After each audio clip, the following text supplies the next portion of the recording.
Hello and welcome to another video. So here in the UK the days are getting shorter, colder and wetter, and those bring challenges with it for working outdoors, particularly if you're working with people on the younger side of the spectrum, because children, as they say in first aid, do everything quicker. They will get colder and wetter faster than most adults. So keeping them safe and warm and happy is a little bit more of a struggle this time of year. So I'm going to take you through some of the things that I've set up to keep my sessions running through the winter, ensure that you can still get your forest school fix even in the depths of January and February. So if you're interested in staying nice and warm and dry, then keep watching. I'll see you in a mo.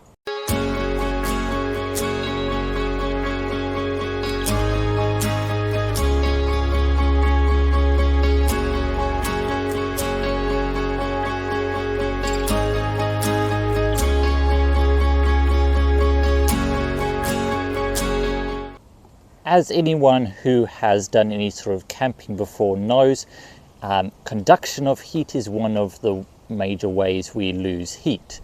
And so when you're sleeping, you're usually looking for something to insulate you from the ground. I think we should apply that same principle to forest schools. So what I do is I have these foam pads. These are for people that are sitting on stumps. And then I just got a whole lot of these military surplus wool blankets, and these go over the top of the logs because these boards don't sit that well on a rounded surface, and both of these just offer that extra layer of protection between you and basically the rest of the earth that's trying to suck that warmth away from you. I know people usually have waterproof trousers and layers on, but those, when you're sitting down, get compressed.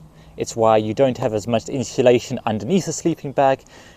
You have more on top, and you need that sleeping mat, because anytime you put a layer of insulation under pressure, you start losing that loft and you lose heat quite rapidly.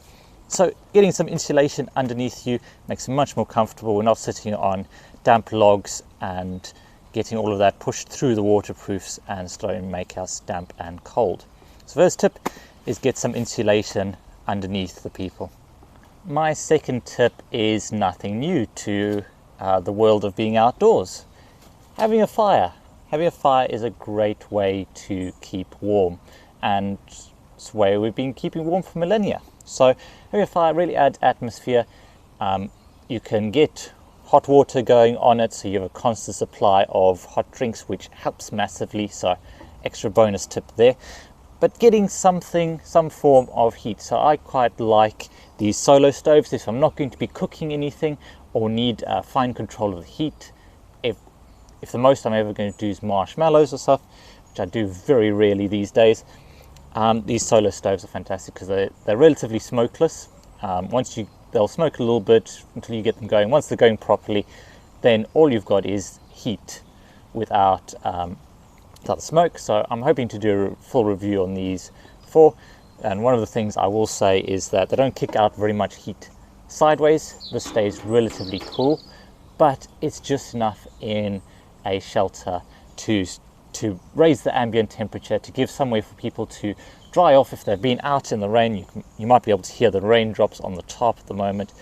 If they've been out in the rain and playing and everything else, it's nice to come back and be able to dry off a little bit. This allows us to stay outside for longer, because otherwise getting wet is fun, getting muddy is a whole lot of fun, but then once you stop moving around, then it starts getting miserable really quickly. So have your fire going and getting some heat into the area is really good.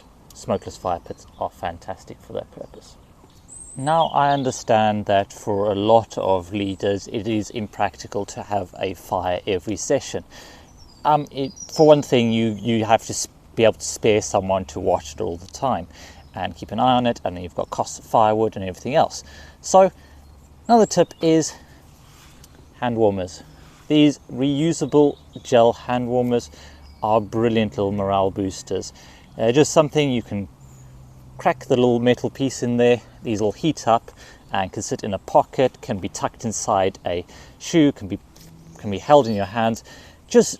It's just a little bit of a morale boost, because hands tend to get quite cold because they're exposed. There's a lot of exposed blood vessels and skin, so you lose heat very quickly, especially if you have hands as big as mine. So it's just something that makes you feel better. You can hold on to it and you can start feeling warmth, and then that just boosts morale and helps you keep going for a little bit longer. Another way to do this, and this isn't for everyone, is hot water bottles. Now, there are hazards associated with this, so do make sure you risk assess this properly. But safer ways to use it, rather than, say, having children hold it or something else, is if you pop the hot water bottles in a bag or a basket, fill it with blankets, and then just have the children tuck their feet in those. So that way the temperature will just circulate around their feet. They're not actually picking up the hot water bottles and moving them around. It's just there, keeping their feet nice and warm and toasty.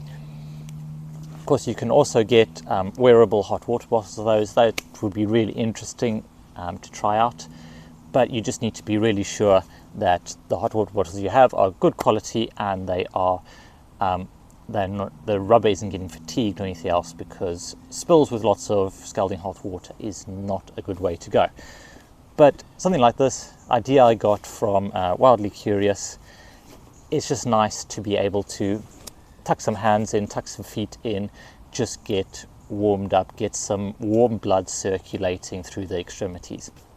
And of course, one of the biggest factors to staying warm and dry is having a tarp shelter up. Having a tarp shelter isn't just for the rain, it also helps hold some of that heat in, so if you've got a fire underneath it, it can circulate and not immediately be lost upwards into the sky. So creates this kind of cozy little atmosphere here, and is really valuable. If you find tarps like this a massive pain to put up, and you're dreading this time of year where you'll need them more often, then I'd suggest checking out my online course, Essential Tarps and Knots for Forest School Leaders. It's designed to give you all of the tools and resources you need to put up these tarp shelters really quickly. So this one today, I was trudging about in the mud a bit, and it took me about 5.5 minutes to get up, and I could probably get it a little bit faster, but it's really nice to just be able to get this up quickly, even if I'm not trying. It's just rope, tarp on there, adjust it, then guy lines out, and it is done, and I'm ready for the session. And it's a real morale booster. I can now put up multiple tarps in the time that it used to take me to put up one. That means I've got more space that we can use even in wet and cold weathers, and I'm keeping the morale up of the people in my sessions. Anyway, I hope these tips are helpful in your journey in trying to stay warm and keeping people happy to be outside. Obviously, there are the usual things to think about, like making sure everyone's got layers on, keeping people moving, but I wanted to really hit some aspects that you may not have looked at before, or look at it slightly differently. Anyway, hope this has been helpful. Thank you so much for watching. Remember to make the most of every day and stay warm. I'll see you next time.